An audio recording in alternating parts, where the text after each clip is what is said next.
ଜଗନ୍ନାଥ ସାଙ୍ଗମାନେ ଆପଣମାନଙ୍କୁ ଆଉ ସକାଳ ଏବେ 7:30 ହେଇଗଲାଣି 7:30 7:40 ହେଇଗଲାଣି। ଆଉ ଏବେ ଚାଲିଛି ରୁଟି ତରକାରୀ କାର୍ଯ୍ୟକ୍ରମ। ରୁଟି ତରକାରୀ କରୁଛି। ଏଠି ତରକାରୀ ହଉଛି, ରୁଟି ତ ସରିଗଲା କିନ୍ତୁ ତରକାରୀ ଆଳୁ ଆଉ ଆମ ପତିଦେବ କହିଲେ କି ମତେ ତରକାରୀ ଜମା ଦରକାର ନାହିଁ। କଣ କଲୁ ଚିଲୁଛି ଦେଖ।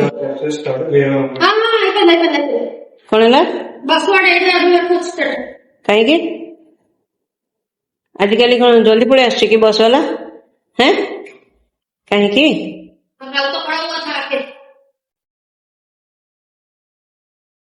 ହଉ ଠିକ ଅଛି। ଏଇ ଦେ ଇଏ ଦେ ଲଙ୍କାଗୁଣ୍ଡ ଦେ ଲଙ୍କାଗୁଣ୍ଡ।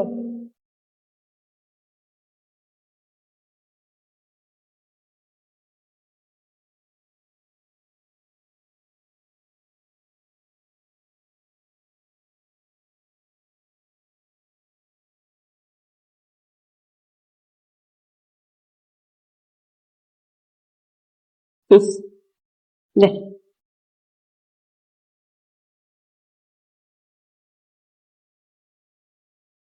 ହଁ ହେତିକି ଥାଉ ଦେ ହଁ ଦେ ଖାଇବା ପାଇଁ ତମୁ ହାତରେ ପଠେଇଦେଲେ ତମୁ ନେଇ ପଳେଇବ। ତମୁ ଏ ବାପା ଆସିଲୁ ଟିକେ ଆସିକି ନେଇକି ପଳା, ବାପାଙ୍କୁ ଦେଇଦେଇ ଯା। କେତେ 7:45 ହେଲାଣି ନା? 43 ହଁ ସମୟ ଅଛି।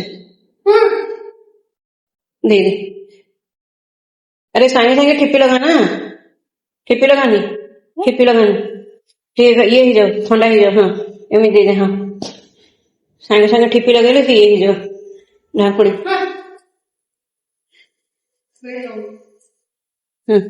तो जल्दी जीवु जापर जल्दी बापा को छाड़ी के आसि पुणी आउ थरको। हैं हाँ मो कॉफी कहीं हे साईनाथ साईनाथ कौन आउ करवा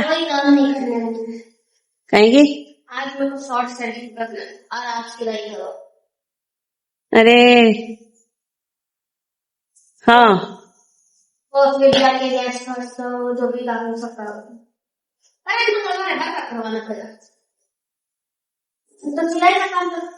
जा बापा जाऊ जा बापा जाऊ दे मत कॉफी दे 7:46 हेलाणी मत कॉफी दे गगड़ी पीबी।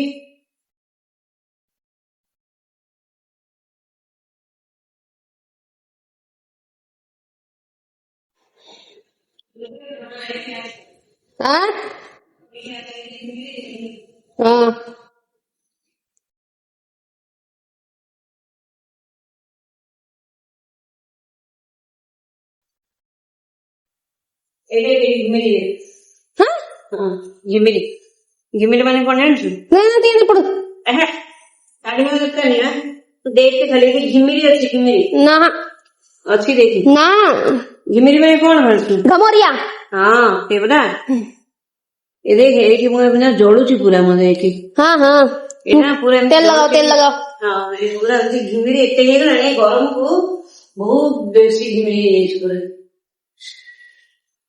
सरिया रुटी तरकारी करे दे देली तळुटा समीक्षा आमर तलू रुटी तरकारी नहीं गला पर ता बापा ये टिफिन डब्बा भी देदेला देला परे ताकू ता बापा आज जल्दी देदेली रुटी तरकारी से हाची को ही खुआउछंती आ हाची की खुएकी ताकू ता हाथ रे न खुएले से खाइबनी आ जो दिन इच्छा जदि हबो से खाइबो निजे आगतुरा खाइबो नहले खाइबनी ता मन उपरे खाली सेठी बसी आम तामू से बसी से शोक उठी गलानी आ बापा को गाड़ी धरिकी नहीं जीव छाड़ापी तापर जाइए से कुकुर को बाहर करी माने तलर पूरा कबाट देकर से ऊपर को आसो दांत बंद घसू सब कर से बसी आ बापा को दे से खाई सारे आज टे आगतुरा जी बोधे कहीं बस आजिकल जल्दी पलि आ बस जल्दी पलि से आगतुरा माने 5 मिनट आगु पलैबे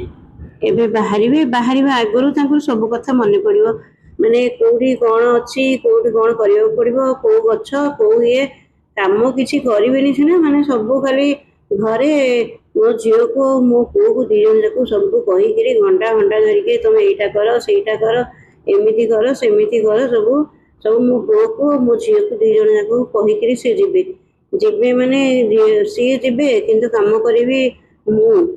ଆଉ ମୁଁ ନ ଗଲେ କାମ କିଛି ହବନି। କୋଉଠିକି ବାହାର ହଉ କି ଘରେ ହଉ ସବୁ କିଛି ସବୁ ଜାଗାରେ ମୁଁ ହିଁ ଯିବାକୁ ପଡ଼ିବ। ମୁଁ କାହିଁକିନା ପିଲାମାନଙ୍କୁ ପଠାଏନି, କାହିଁକିନା ପିଲାମାନେ କ'ଣ ଇଏ ଦିଏ, କିନ୍ତୁ ମୋର ଅଭ୍ୟାସ। ମୁଁ ହିଁ ନିଜ କାମ ନିଜେ କରେ, ଘର କାମ ବି ନିଜେ କରେ, और ବାହାର କାମ ବି ଯେଉଁ ବ୍ୟାଙ୍କ ହେରିକା କି କୋଉଠି କାମ ହେଲେ କ'ଣ ଜିନିଷ ଆଣିବାକୁ ପଡ଼ିବ ସବୁ ମୁଁ ହିଁ ନିଜେ କରେ। ଆଉ ନିଜେ କରିକିରି ମୁଁ ଆସେ। ସେଥିପାଇଁ ପିଲାମାନଙ୍କୁ ଯାଇକି ମୁଁ ତାଙ୍କୁ ପଛପଟେ ଠେଲୁଥିବି, ଟାଇମ୍ ହେଇଗଲାଣି ତମେ ଯାଅ ଯାଅ ବୋଲି, ନା ଯିବେନି ସେ ଜମା। ତୁ ସମୀକ୍ଷା ତୁ ଏଇଟା କରିଦେ, ସାଇ ତୁ ଏଇଟା କରିଦେ, ତୁ ସେଇଟା କରିଦେ ବୋଲି ତାଙ୍କୁ ଇଏ କରୁଥିବେ। ଆଉ ତା ସହିତ ଇଏ ହଉଥିବେ। ମୁଁ କହିଲି ସନ୍ଧ୍ୟା 6ଟାରୁ ଆଉ ତା ଆର ଦିନ 8ଟା ପର୍ଯ୍ୟନ୍ତ 6ଟା ପର୍ଯ୍ୟନ୍ତ ତମକୁ ସମୟ ମିଳୁନି କି କ'ଣ କରିବାକୁ ପଡ଼ିବ କ'ଣ କରିବାକୁ ପଡ଼ିବନି, ନା ସେଇ 7ଟା 45ରୁ 8ଟା ଭିତରେ ହିଁ ସବୁ କାମ କହିବେ। ତାଙ୍କର ସେଇଆ ହିଁ ଅଭ୍ୟାସ। ସେଇପଟେ ବସ୍ ଆସିକିରି ଠିଆ ହେଇଥିବ, ଆଉ ସିଏ ଫୋନ୍ ଉପରେ ଫୋନ୍ କରୁଥିବ, କିନ୍ତୁ ଇଏ ଏମାନଙ୍କୁ କହୁଥିବେ ତମେ ଏଇଟା କର ସେଇଟା କର ବୋଲି। ଏଠି ମୁଁ ତାଙ୍କୁ ବିଗିଡ଼ିଲେ ତାପରେ ଯାଇକି ସିଏ ଯିବେ ବସ୍ ପାଖକୁ। ମୋ ପୁଅ ତା ବାପାଙ୍କୁ ଛାଡ଼ିକି ପଳେଇ ଆସିଲା ପରେ ତ ସବୁଦିନ ଅଭ୍ୟାସ। ଯେତେବେଳେ ୟୁନିଭର୍ସିଟି ଯାଏ ସେ ଜଲ୍ଦି ଜଲ୍ଦି ମାନେ ଇଏ ହେଇକିରି ସଜ ହେଇକିରି ଯିବାକୁ ପଡ଼ିବ। କିନ୍ତୁ ସକାଳେ ସକାଳେ ପଳାଏ, ତା ବାପାଙ୍କ ସହିତ ହିଁ ଯାଏ, ତା ବାପାଙ୍କ ୟୁନିଭର୍ସିଟି ହିଁ ପଢ଼େ, ଆଉ ସେଇଠିକି ହିଁ ଯାଏ। କିନ୍ତୁ ଏବେ ସବୁ ଏକ୍ଜାମ୍ ହେରିକା ସରିଗଲାଣି, ଘରେ ବସିକି ଆରାମରେ ବୁଲୁଛି। ଆଉ ବୁଲିକିରି ଏବେ ଏଇଠି ବସିବ ସେଇଠି ବସିବ, ଏଇଠି ବସିକି ନଖ କାଟୁଛି, କ'ଣ ସବୁ କରୁଛି। ତାପରେ ସେଇ କୁକୁର ସହ ଖେଳିବ, ନହେଲେ ତଳେ ଯାଇକି ଟିକେ ମାନେ ତା ସାଙ୍ଗମାନଙ୍କ ସହିତ କିଛି ଚାଟିଂ ଫିଟିଂ କରିବ ଟିକେ ଟିକେ। ତାପରେ ଯାଇକି ମୁଁ ଯଦି ଚିଲେଇବି ତାପରେ ଯାଇକି ଆସିବି। ମୁଁ ଯେତେବେଳେ ପର୍ଯ୍ୟନ୍ତ କିଛି କହିବିନି ସେତେବେଳେ ପର୍ଯ୍ୟନ୍ତ। ଆଉ ତାଙ୍କ ମାନଙ୍କର ଯେଉଁ ଆମ ଓଡ଼ିଆରେ ଯେଉଁ ଇଏ ବାଘ ନଥିଲେ ମିରିଗ ନାଟ, ସେଇଆ ବେଳେ ସେମାନେ ଖାଲି ନାଟ କରୁଥିବେ ଦି ଜଣ ଯାକ। ଆଉ ମୁଁ ଯେତେବେଳେ ଦି ଜଣଙ୍କ ଉପରେ ମାନେ ଇଏ କରିବି ଆଉ ଚିଲେଇବି, ତାପରେ ଯାଇକି ସାଙ୍ଗେ ସାଙ୍ଗେ ସେମାନେ ଦି ଜଣ ଭାଇ ଭଉଣୀ କାମ କରିନେବେ। ସେଥିପାଇଁ ମୁଁ ଜଲ୍ଦି ଚିଲ୍ଲାଏନି। ମୁଁ ଦେଖିବି ତାପରେ ଯାଇକି ତାଙ୍କ ଉପରେ ଇଏ କରେ। ମୁଁ କହିଲି ଏବେ ତ ଛୁଟି ଅଛି କିଛି ଦିନ ପାଇଁ, ଆଉ ଛୁଟି ସରିଗଲେ ତ ସେ ଆପେ ଆପେ ସବୁ ଇଏ କରିକି ସମୟ ଅନୁସାରେ ସେ ତ ପଳେଇବ। ସେଥିପାଇଁ ମୁଁ ଆଉ କିଛି କହୁନି। ଆଉ ସେଇ ଭିତରେ କୁକୁର ସାଙ୍ଗେ ଟିକେ ଖେଳିକିରି ସେଇଠି ବସିକି ଏଇଠି ବସିକି ସବୁ ତାର ସବୁଦିନିଆ କାମ ଏଇଆ। ଆଉ ସିଏ ବି ଆମ କୁକୁର ବି ମାନେ ହାସିବି ଏମିତି, ସେ ପୁରା ଉପରକୁ ଆସିଲା ମାନେ କୋଣରୁ କ'ଣ ଖୋଜିବ, କୋଉଠି କ'ଣ ଅଛି, କୋଉଠି ଖାଇବା ଜିନିଷ ଅଛି କି କୋଉଠି କ'ଣ ଅଛି ସବୁ ଶୁଙ୍ଘିବ, ସବୁ ଇଏ କରିବ। ଆଉ ଭିତରେ ଆମ ସମୀକ୍ଷା କହିଲା ମୁଁ ଆଜି କିଛି କାମ କରିବିନି ମା, ମୁଁ ଆଜି ଯାଇକି ଶୋଇବି, ମୋତେ ଆଉ କିଛି କାମ କୁହନି। ମୋ ସହ ଯୁକ୍ତି ତର୍କ କରୁଥିଲା। ମୁଁ କହିଲି ହଁ ତୁ ଯେତେ ଯୁକ୍ତି ଆଉ ତର୍କ କଲେ ବି କିଛି ଇଏ ହବନି, ତୁ ଶୋଇଯା ମୁଁ କରିନେବି। ଆଉ ଆମ ସମୀକ୍ଷା ଏମିତି କି ସିଏ କରିବନି କି ମୋତେ କରେଇ ଦେବନି। ମୁଁ ଯଦି କରିବି ମୋ ଉପରେ ଚିଲେଇବ, କହିଲେ ମା ତମେ ବସ, ସବୁଦିନ ତମେ ଗୋଟେ ଦିନ ବି ରେଷ୍ଟ ନିଅନି, ସବୁଦିନ କାମ କରୁଛ, ସବୁଦିନ ଇଏ କରୁଛ ବୋଲି ମୋ ଉପରେ ଚିଲେଇବ। ମୁଁ କହିଲି ହଁ ଠିକ୍ ଅଛି, ତୁ ଶୋଇଯା, ପ୍ରଥମେ ତୁ ଶୋଇଯା, ତୁ ଟିକେ ରେଷ୍ଟ ନେଇଯାଉ। ତାପରେ ଆମ ଝିଅର ଟିକେ ନିଦ ବେଶୀ। ମୋ ଝିଅକୁ ଖାଲି କିଛି ନାହିଁ, ଖାଇବାର ବି ଦରକାର ନାହିଁ, ତାକୁ ଖାଲି ଶୋଇବାକୁ ଯଦି କହିବ ଦେଇଦେବେ, ଆଉ ସିଏ ଯୋଉ କାମ କହିଲେ ସେଇ କାମ କରିଦେବ। ଖାଲି ତାକୁ ଖାଲି ନିଦ ମାନେ ଏତେ ପ୍ରିୟ। 8 ଘଣ୍ଟା 10 ଘଣ୍ଟା 12 ଘଣ୍ଟା ଯେତେ ଘଣ୍ଟା କହିଲେ ଶୋଇବାକୁ ଦେଇଦେଲେ ଖାଲି ଯଥେଷ୍ଟ। ହଉ କହିଲା ମା ହଉ ଠିକ୍ ଅଛି, ମୁଁ ଯାଇକି ଶୋଉଛି ଏବେ।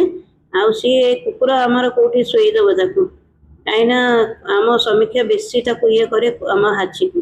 ହାଚି ଆଉ କାହା ପାଖକୁ ଯାଏନି, ତାକୁ କିଛି ବି ପାଣି ବି ଦରକାର କି ଖାଇବାକୁ ଦରକାର କି କୋଉଠି କ'ଣ ହେଲେ ବି ସେ ସବୁବେଳେ ସାଙ୍ଗେ ସାଙ୍ଗେ ଯାଇକି ମାନେ ଘର ସାରା ବୁଲି ବୁଲି ସମୀକ୍ଷା ପାଖକୁ ହିଁ ଯିବ। ସେ ଯେତେ ଗାଢ଼ ନିଦରେ ଥିଲେ ବି ତାକୁ ହିଁ ଯାଇକି ଉଠେଇବ ସିନା, ତା ପାଖରେ ଆମମାନେ ବସିଥିବୁ ସିନା ଆମ ପାଖକୁ ଜମା ଆସିବନି। ତାର ଏମିତି ଅଭ୍ୟାସ, ଛୋଟବେଳେ ହିଁ ଅଭ୍ୟାସ ତାର।